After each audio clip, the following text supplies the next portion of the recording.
want to actually do a part two to what I was talking about last week and the week before. And I believe I left off with said where I was talking about humility, and the enemy of that is pride.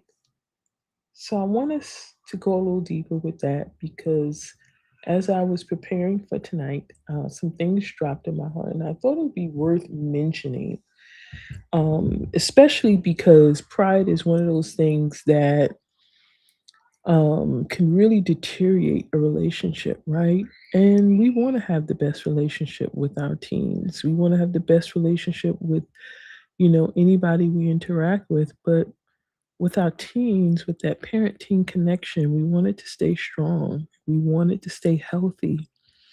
And most of all, we want to teach them how to have the best life, right?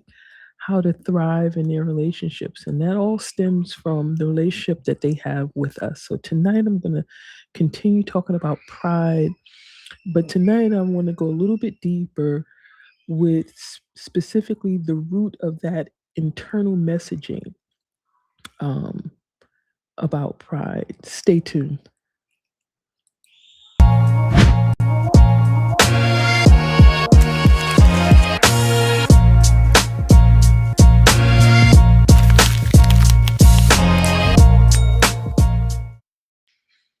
So, welcome back. Thank you for joining me. My name is Antoinette Clay, and I am your host right here for Parenting After Dark, a podcast that is strictly dedicated to parents of teens. And I provide encouragement and tips, but also nuggets, life nuggets, because this is a stage of development. And I've said this before. If you've tuned in previous broadcasts, I said it before, is that this is the last stage of development in terms of our teens before they actually go into adulthood, right? And so we want to make sure that we are equipping them with with the best life skills, which includes communication, it includes interpersonal skills, managing money. There's a host of things, right? And they learn that from us. They really um, get the bulk of that at home. And so when they go into adulthood and they start becoming more independent and eventually move out, get married, or however they want to do life, they're going to take that with them. And it's going to be very helpful if they have the best chance possible, right, to thrive in this area, to thrive in the area of parenting themselves and what that looks like. And so I started talking before about um, you know pride, the enemy of humility, because I thought it was really important to really talk about, especially when it comes to parenting, that I think sometimes there's a common belief when it comes to our children that, certain things are a given, right? Or a certain attitude or a belief is given. And so pride is one of those things that it really is destructive no matter how you look at it. There's nothing really that can come of it. And so when we talk about relationships and we're talking about the relationship with our team, we want to be careful about operating in pride.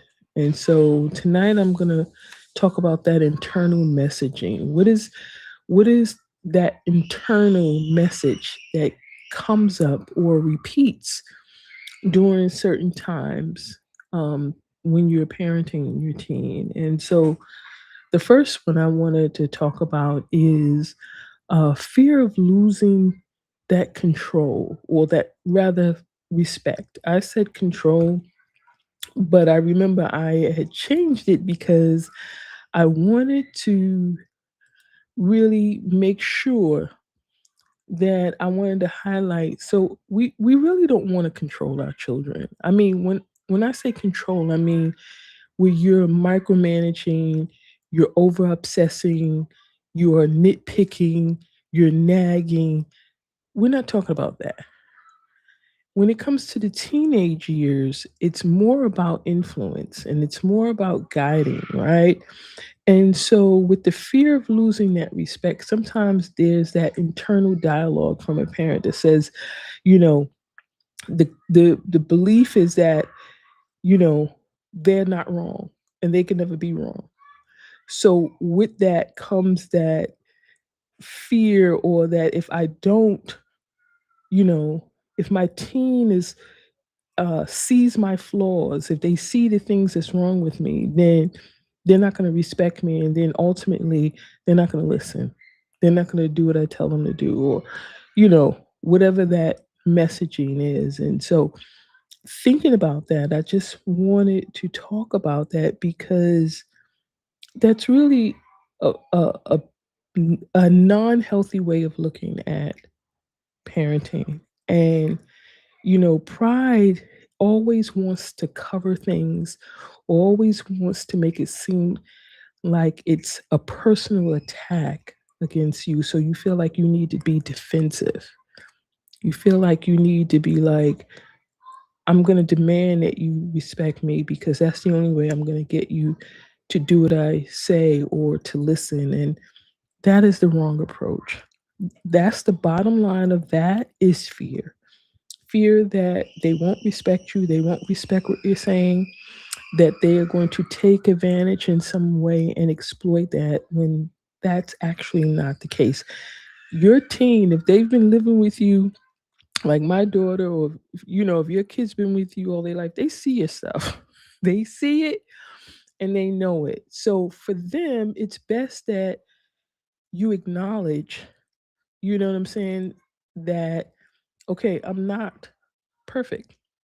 I'm infallible. I make mistakes, I make errors, so this is not about, again, that perfect parenting, but it's about that fear that if I don't do this, then you won't respect me.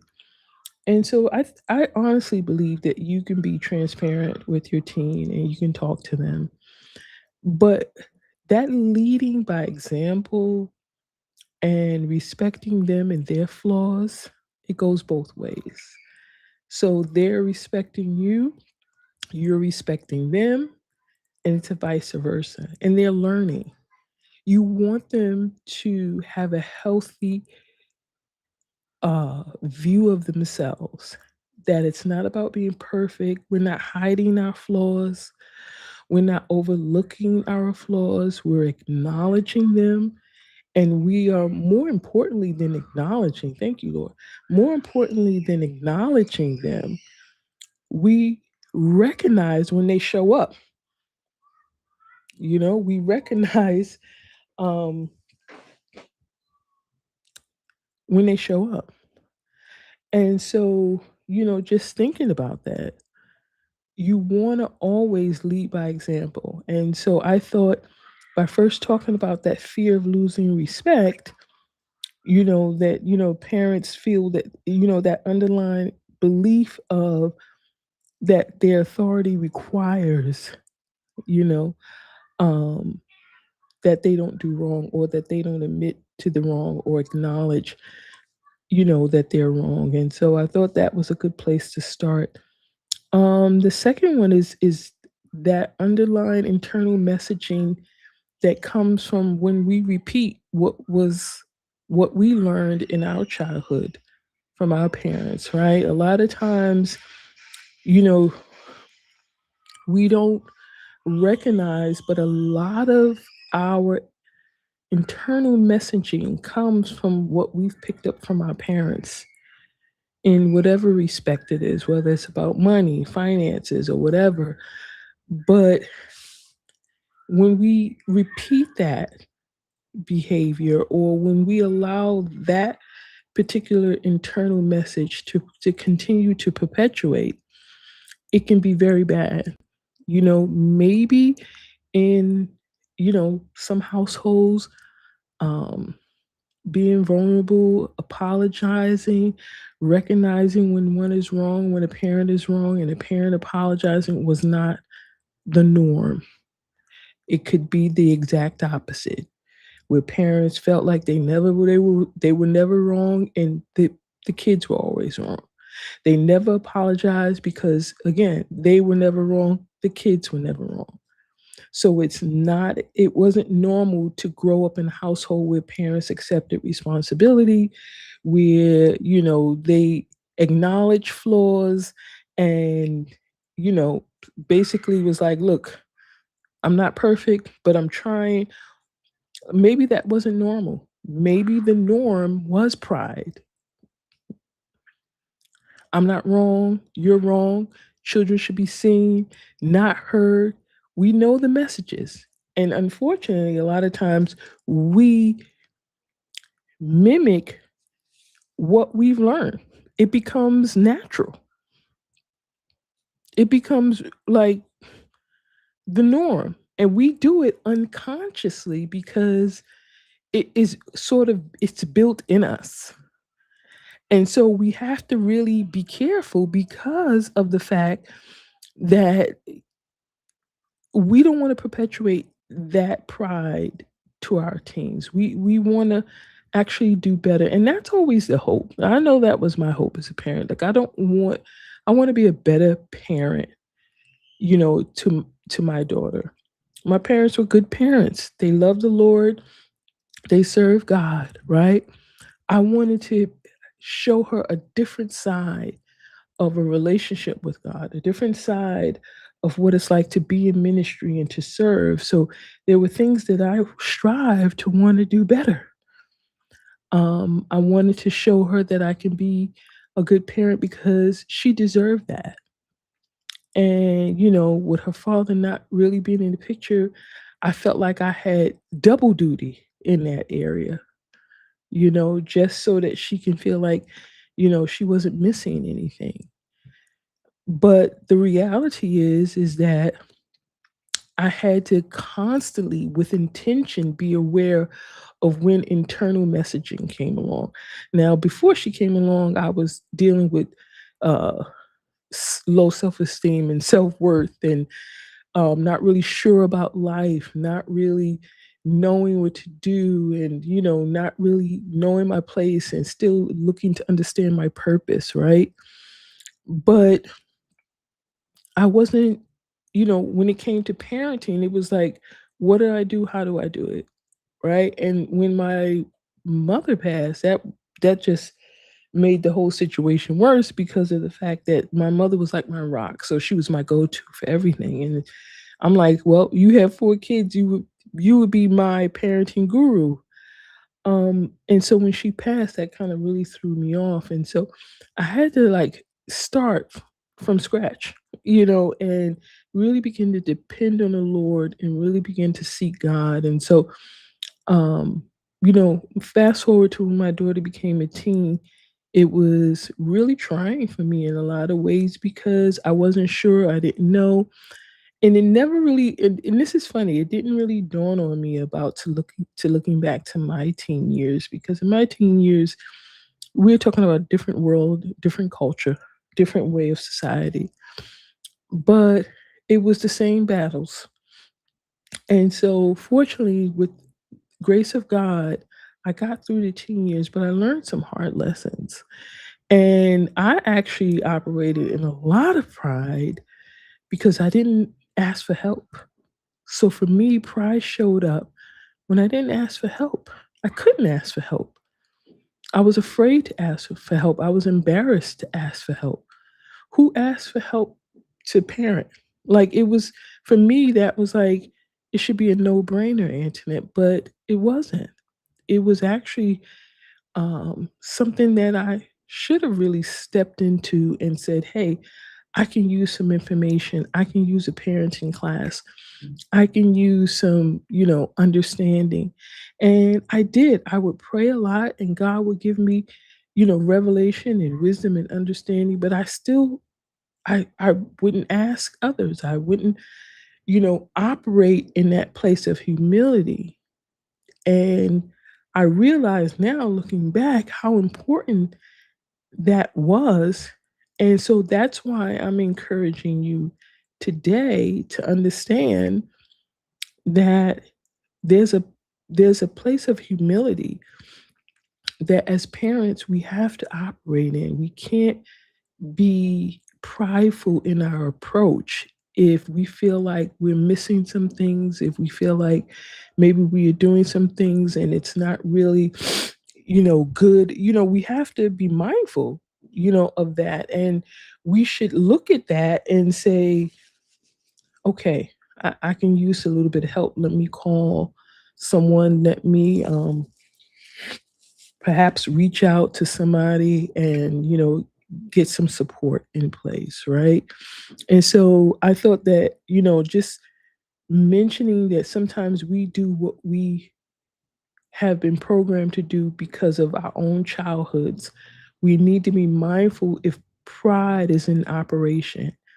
Like I said, just recognizing that um, if you have not been in a situation where it was normalized, your parents apologizing, acknowledging their wrongs, and walking in that humility, then that could be an internal messaging that you may be dealing with even now with your team. So I just thought that was worth mentioning. And then there is that, equating that internal message that if I apologize, my apologizing, it gives up my leverage as a parent,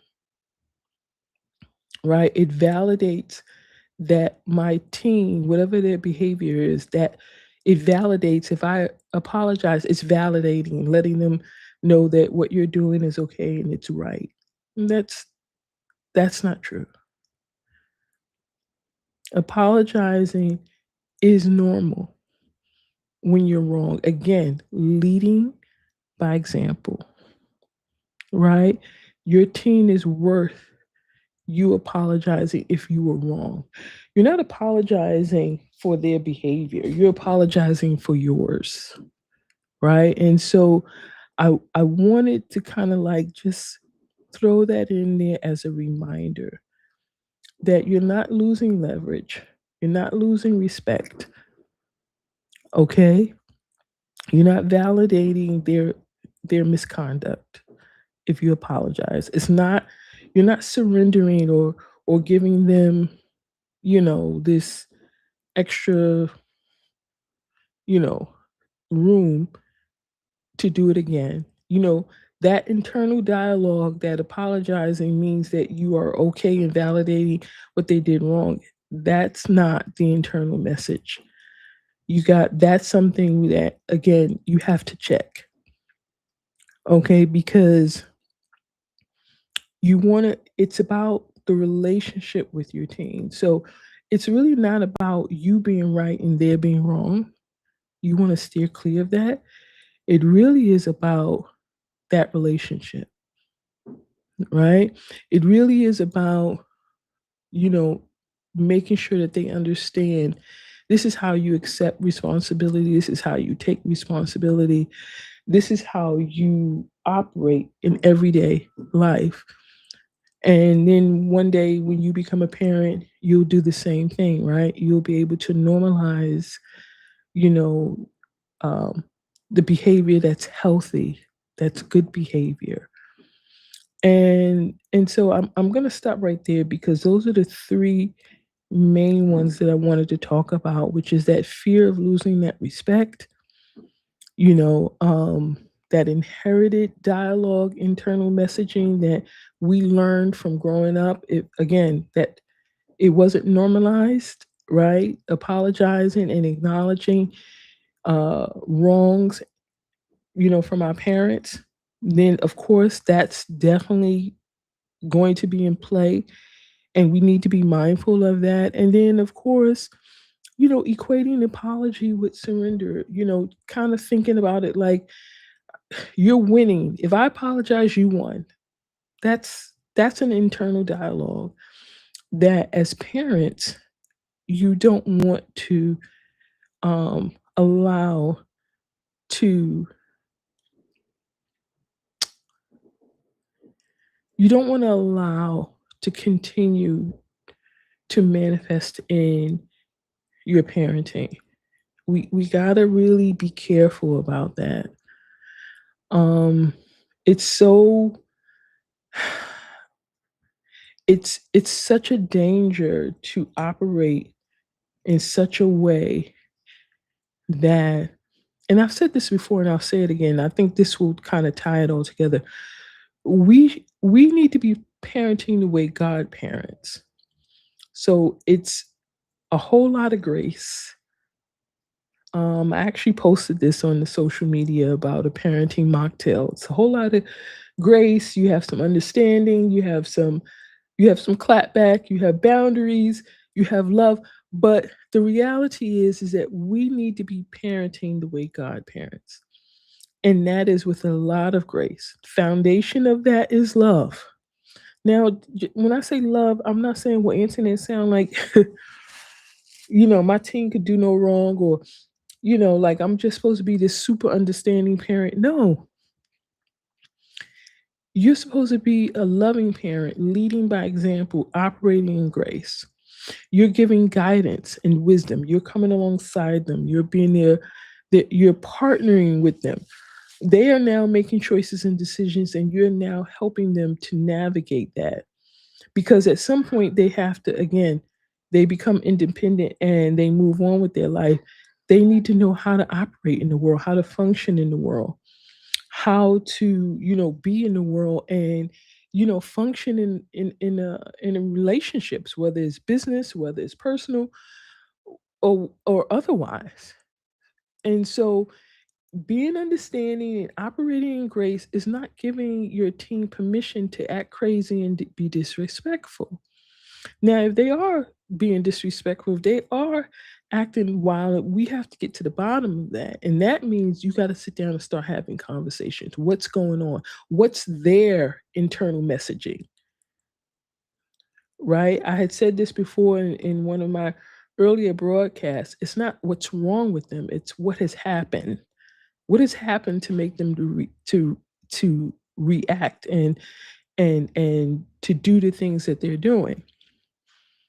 And so there is an internal messaging on their part as well. So not only as a parent, but as teens, they have their own internal dialogue. And so we want to be mindful of that. We want to think about that, right?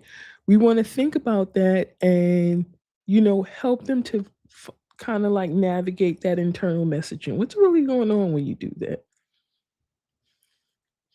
I seen some in the text messages, or maybe you heard them on the phone and they just was all kind of curses and stuff coming out of their mouth and foul language. What's going on with that? Because that internal dialogue, even for us, is really the indication of a particular belief. And what is that belief? Is it, and I'm gonna tell you, this is something that you learn to do over the course of your life, but you have to really be mindful of, because our beliefs is what govern our behavior, our attitude, and our thinking. So if you find your team doing all kinds of stuff, what's the internal belief? What are they really thinking and believing about either themselves or about this particular topic? If you hear them cursing all the time and coming out wild, where is that coming from? Is that a belief that I sound sexy, I sound cool? Is that a belief that the only way I can get respect is by being vulgar and nasty and mean? A common term they like to say is, I don't I want to say it, but I'm not going to say it, but we hear it all the time, and it's a very vulgar and very rude terminology, but they say it all the time because they've picked up that somewhere that's cool, that's funny, and it's really a way of, I guess, being nice or dissing you in a particular sense, right? But getting to the heart of that, where does that come from? Why do they have that belief in the first place? And this is our job now as parents to help them kind of sift through and go through certain things and say, how do you want to show up? Because I used to say it to my daughter. I'm like, if you wear something, right? I would say to her, what message are you sending when you wear that? You have to ask yourself before you leave the house, what message are you sending when you wear that? What message do you want to send? And does that convey that? Because the reality is, we know the times that we live in, and that, everything is now just put out on display. There's really like no lack of discretion. There's no, real respect and regard, a healthy respect and a healthy regard for, discretion and, being decent. So I would say that to her, you know, and she never wore anything that was off the chain or crazy, thank God. But I'm just saying, like, she would ask me, how does this look or whatever, and I'm like, that looks great, but what message do you want to send? What are you trying to say? What are you trying to convey to people? And so that she can understand and recognize that it's more than just putting on clothes, but I'm sending a message. It's more than just my outfit looks good, but what am I saying? How am I showing up in society? How do I want to be respected? And so, again, it's about helping them with that internal dialogue, just like we are, analyzing our internal dialogue, we're helping them to do the same. But pride hinders that. It hinders authenticity. Pride hinders connection. It values performance. Pride says, I'm right and you're wrong all the time. Don't question me. Don't uh,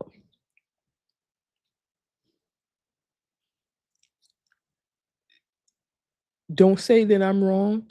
You don't have the right to say that I'm wrong. You don't have the right, to say that I'm not doing something right. You don't have a right to ask me for an apology. You don't have a right to ask me to respect you. These are all some of the things that how pride shows up in our relationship sometimes with our children. You don't have a right to question me. You don't have the authority. Who are you? I told you X, Y, and Z, and I have an expectation of you to do that. Expectations are okay, right?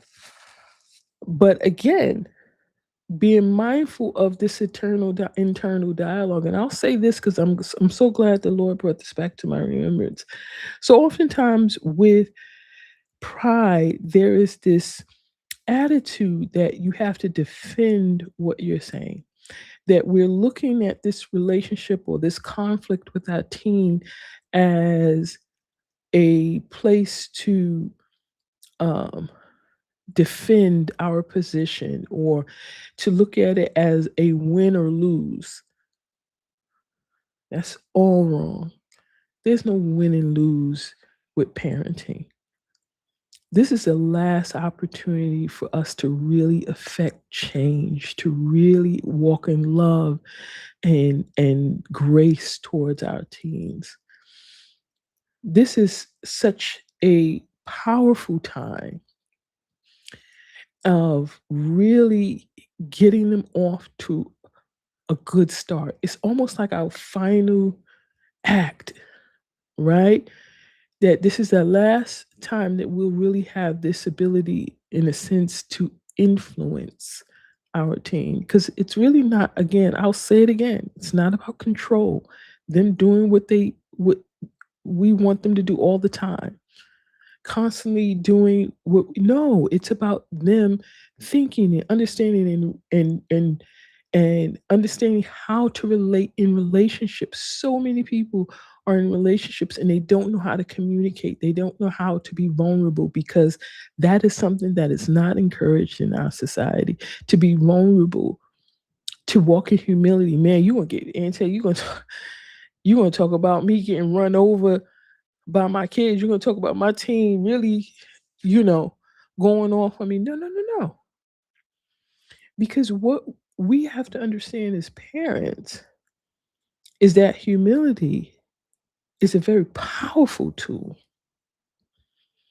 You ever heard that expression that uh, a one-way conversation can't go very far?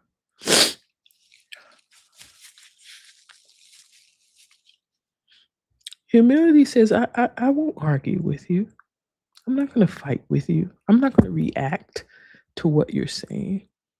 Humility says, I'm going to respond, which requires me to put in intentional a thought process to make sure that I'm not only hearing what you're saying, but acknowledging that and then responding appropriately. Whereas pride says react. Pride says, okay, I see you coming at me now. I got to show you who's boss. You're embarrassing me. Everybody in the church thinks this, or everybody in the community knows when they see you. Oh, here comes so and so kid. We know she didn't give him no or her no home training. So now you making me look bad. This is all that language of pride. You're making me look bad. You're embarrassing me. No, not at all. Your teens, our teens are allowed to make mistakes. They're allowed to miss it. That is not a reflection on your parenting. And I think that's another internal messaging that their behavior is that reflection when they're making decisions and they may or may not be taking responsibility for them, but it's not a reflection on you. And pride says that it is, and you need to control it. You need to get them in control. You need to whip them into shape. No, we need to have honest conversation about what's happening with them. What are they really going through? Is it anxiety? Is it fear? What's that internal dialogue? Because let me tell you something about internal dialogue. Pride feeds off of that. If there's a negative, low self esteem, low self worth, if there's anger, hatred, rejection, pride is going to be like, oh, I got a buddy. Now I know how I can really crank it up some. I'm talking real talk. And so, again, you want to find out what's happening, what's going on, what's their internal messaging about, and helping them to navigate that. But you have to show by example that, hey, sometimes this is what I feel. Although you may not be saying it, although you may not be thinking it, sometimes this is how I'm feeling. And normalizing the conversation around feelings and what they look like and how they show up, and that it's okay.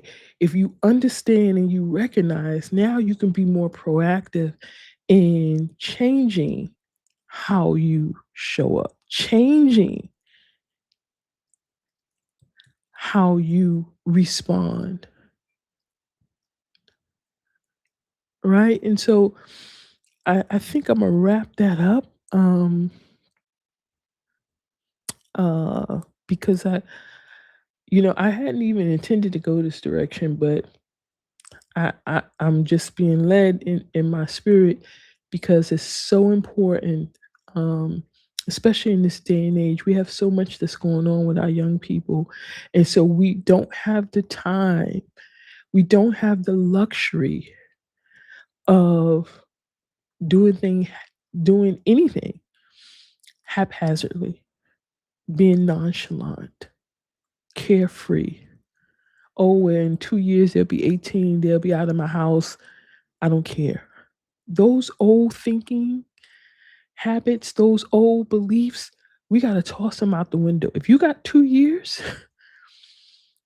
then that should be the best 2 years ever. I mean, you got to have like that attitude. Like, I got 2 years to kind of like affect some type of change.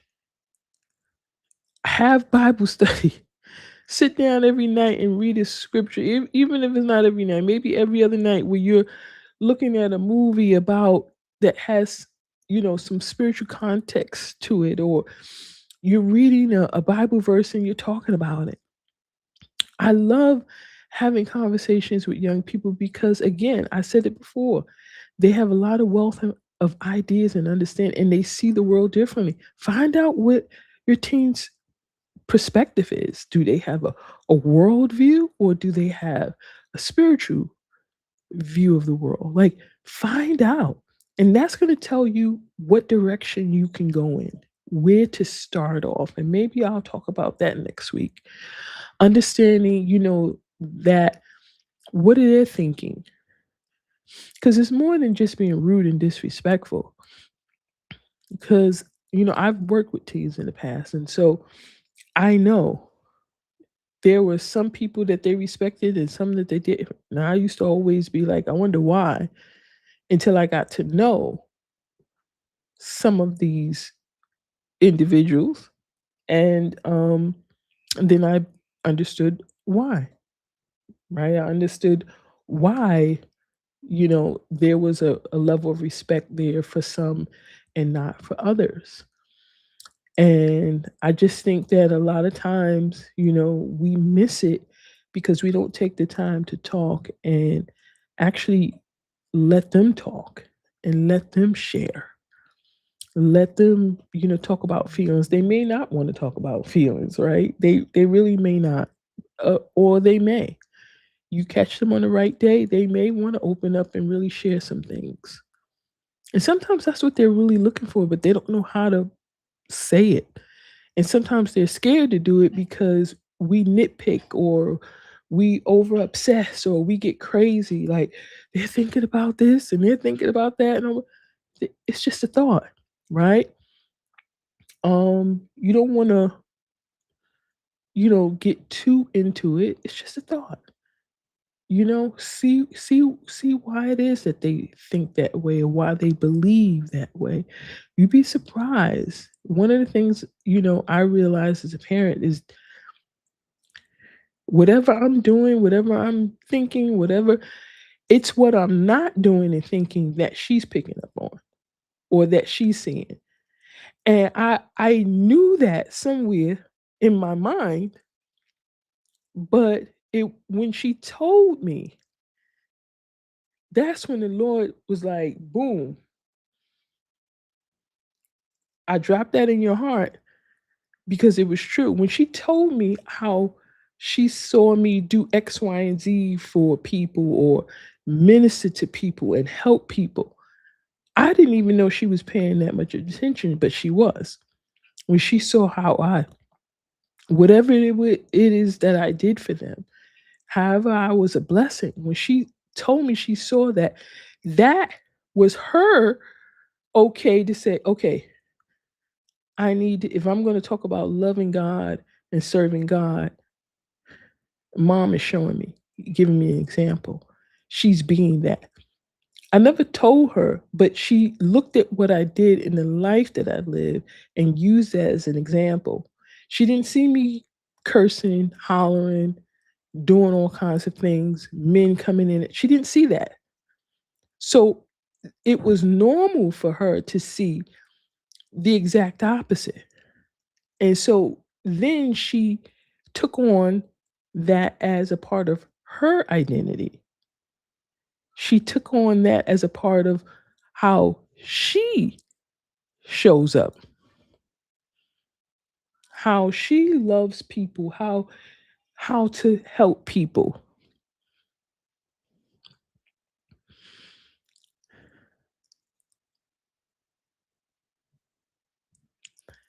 And so, you know, I didn't know. But when she began to share with me, certain things that she observed, I was like, I didn't even know she realized that that's what was, like she took that away from what I was doing. She looked at that and used that as an example. So Science Hero said you should talk about the precious life their child is and a blessing because not everyone is a parent. Yeah, you know, I think I'll talk about that next week. Thank you, Science Hero. That's a very good point. I think I'll talk about that next week because I think that deserve it. It deserves its own time. But children are a blessing, and so oftentimes we get caught up in all the things that um, we have to do and all the ways in which we have to navigate parenting until we miss that part, right? And so I'll talk about that next week. That's a good point. I'll put some things together and I'll talk about that because it is something that needs to be talked about. There's a lot of times there are, different situations. Not everybody became a parent because they wanted to have children, right? Not everybody became a parent uh, for all the right reasons. And so when you have those kind of situations, a lot of times that conversation is different, meaning that parenting for those individuals looks differently. And I won't get into it now because I don't want to mix it. But join me next week as I talk about that um, children being a blessing and what that really looks like. What does that really mean? Because I think a lot of times with the hardships of parenting, we don't see that. We don't see that point. We don't see that God's intended purpose, right? Because we're so blinded by the hardships. We're so blinded by our own disappointments and whatever the case may be that we miss that as a parent. And as a result, many people have gone through parenting where they spend 18 years regretting having children. And so I'll talk about that next week. Again, thank you, Scientira. I think that is excellent. Um, and I'll end right there. Listen, please email me at the number one at parentingafterdark@gmail.com. Um, if you have questions, if you want to share tips and advice, if you want to um, just maybe even share your story, if you don't mind me sharing it, sharing your story. If you need encouragement, maybe you just need encouragement. And I meant to talk about that tonight and just give you some encouraging uh, tips, but I'll add that. Maybe I'll do a social media post on that so that you can take your time and read the encouragement and again, meditate on it. A lot about that internal dialogue. It's just now I'm just getting some fresh thoughts, but I won't go into it. But that internal dialogue has to be changed. We have to renew our minds to the truth of who God says we are and to the truth of what we can do, right? How we can be loving and caring parents and we can raise, and I don't like the word raise. I used it just now, but I don't like to say raising children because I think there's a better word. I like bringing up, um, but how we can bring up really good children and even with all of the stuff we have, God is with us, so we're not alone. We're not just out there somewhere, but we have to learn a part of that pride. could sometimes stop us from going to God because we feel like, well, I already messed my kid up, or I'm messing my kid up. I'm not going to go to God. No, you go to God for everything. I went to God for everything, everything. And I've started more so now in my life for everything because I realized that's the best thing to do. Life has gotten so much easier in a lot of ways because I dropped that pride and start asking for help and start saying, Lord, I need help. I need support. I need this. I need that. And I mean, I'm just going on and on, but my prayer time is like, Lord, thank you. You know, I'm meditating on your word, but I need help. I need encouragement. I need this. And the more I go and the more it was like I was just, I'm gonna be honest, I'm dumping, letting go, going in, Lord, I need you. I can't, I'm sometimes just crying, Lord. I don't know. But I can remember just falling asleep, and I mean like hard sleep, because I was able to pour out of my heart and I left it with him. And I believe that he heard me and he would encourage me and give me a scripture, tell me what to do, give me and it's the norm now. So I say that to you because I've been there, done that. You know, don't allow pride to not let you go to God because you have all this internal messaging about not being a good parent, or I did this, or my kid blames me for that. Go to God, go to God, go to God. Prayer is not something that you have to be sexy and fluent in any language. It's about prayer really hinges on humility. It really hinges on vulnerability. How vulnerable do you want to be? How vulnerable will you allow yourself to be in the presence of God? Thank you for joining me. Have a great week. I'll see you back here next week, right here live on YouTube at Parenting After Dark. Have a great week. Take care of yourself and make sure you tune in because I'm going to be talking about uh, children as a blessing. Thanks to Science Hero for mentioning that. That's a great continuation of this topic. Have a great one, everyone.